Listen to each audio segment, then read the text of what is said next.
You know that feeling, right? That intense rush of pride when your team scores and that flash of real anger at the rival team? Or have you ever wondered how we just instantly form these tight-knit groups, ready to defend our own side while looking at others with, well, a little suspicion? It's not just you. We are all wired with these incredibly powerful ancient tribal instincts. So let's dive in and really unpack the deep psychology that both binds us together and, yeah, tears us apart. An old Roman proverb puts it bluntly, homo homini lupus est, man is wolf to man. And, that really gets to a tough truth. It suggests that our biggest threat often isn't from the outside world, but from each other.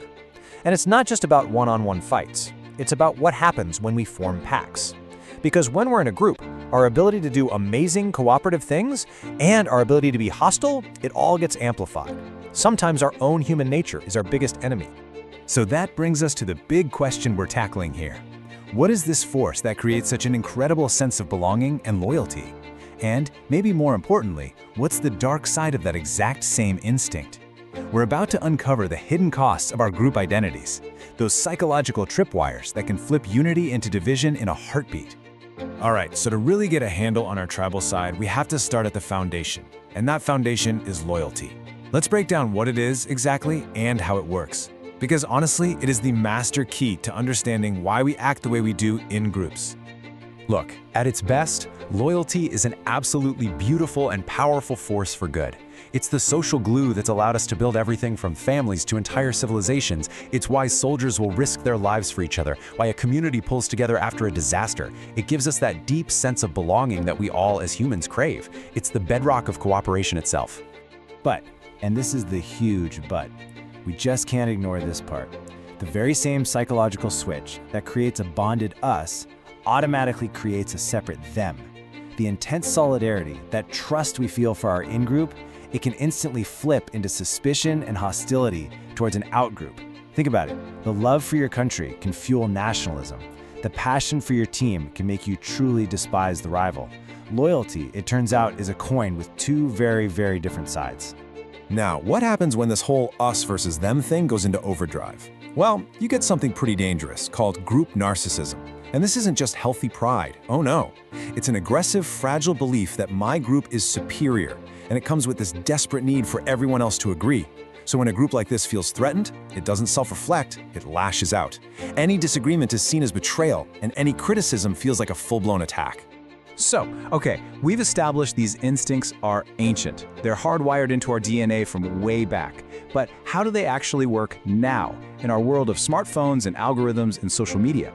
Let's jump into our next section and see how the tribe has gone digital. 1,000 years ago, you had to see a person's flag or maybe hear their accent to figure out what tribe they were from. Today, you can know in a nanosecond from an emoji in their bio or a hashtag they use.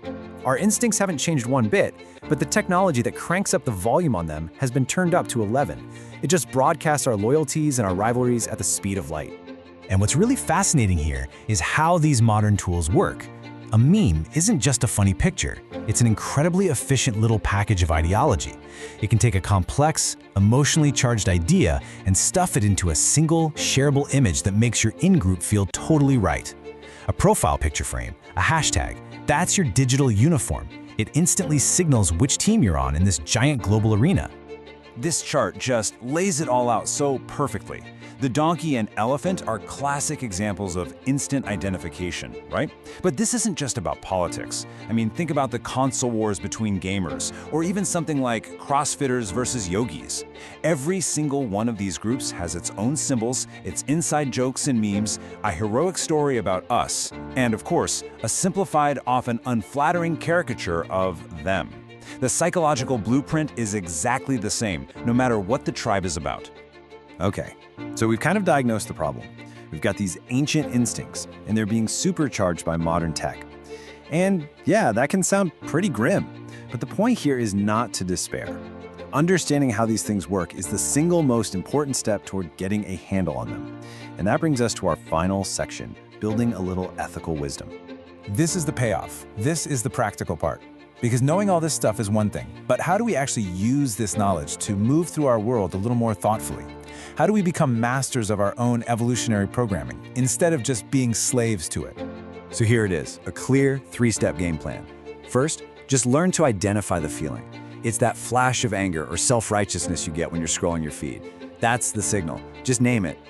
There's my tribal brain kicking in. Step 2, interrogate your memes. Before you hit share on that thing that feels so good and so right, ask yourself, does this turn a human being into a simple cartoon? Does it make me feel smart by making someone else look stupid?